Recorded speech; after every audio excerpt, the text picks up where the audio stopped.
Out here in the Northwest, we've been blessed to have David come out a few times a year for decades, always to Folklife and usually to Fiddle Tunes, and usually in December for a tour. And he's brought such a depth of knowledge of the tradition. It's always impressive to me to see David seems to know exactly what he wants to do next without referring to a list or dance cards. Okay. 1, 2, 3, 4!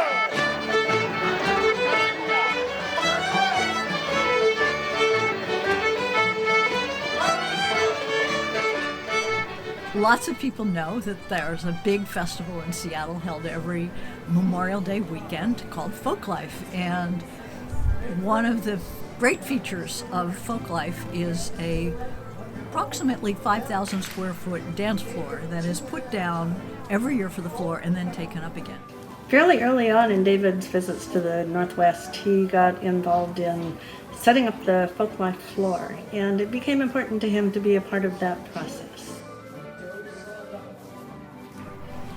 And not only helping getting it down, but the floor has to get picked up again after the last dance on the last night. And at that time, people are kind of fatigued. David would always still be there helping us pick the floor up. I'm in a group called the Les Fabulous Girls Due Northwest, known as the Fabs.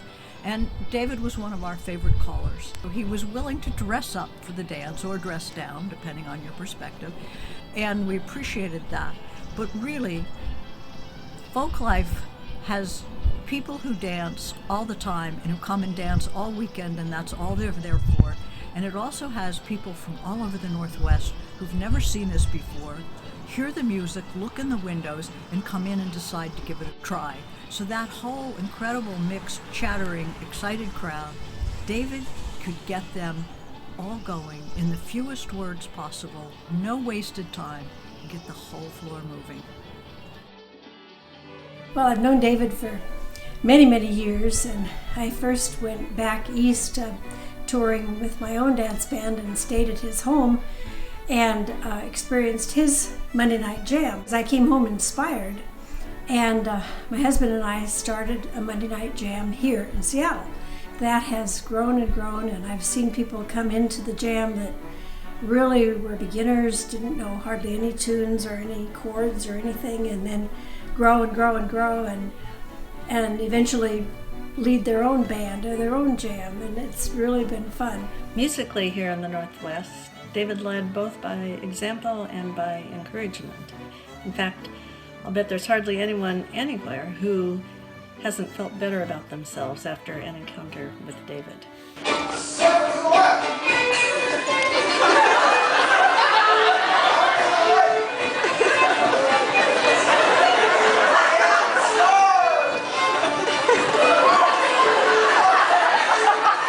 I'll tell a little story about the first time that I sat next to David in a big open dance band at Fiddle Tunes.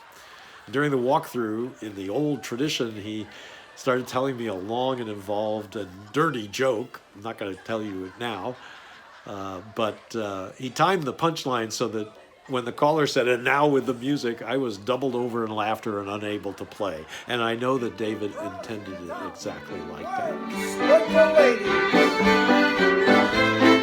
Split the gents.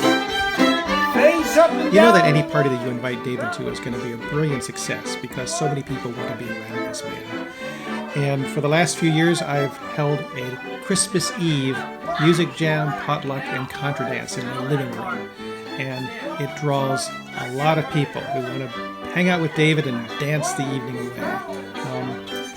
And one of the things I insist on is that we dance Money Musk at some point in the evening.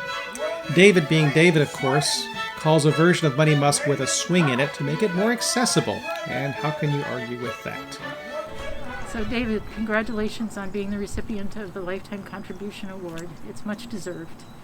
And since I met you in October of 1989, you've found many good friends and a second home in the Northwest.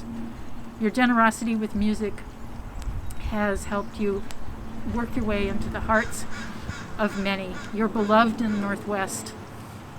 I miss you, and I will love you forever.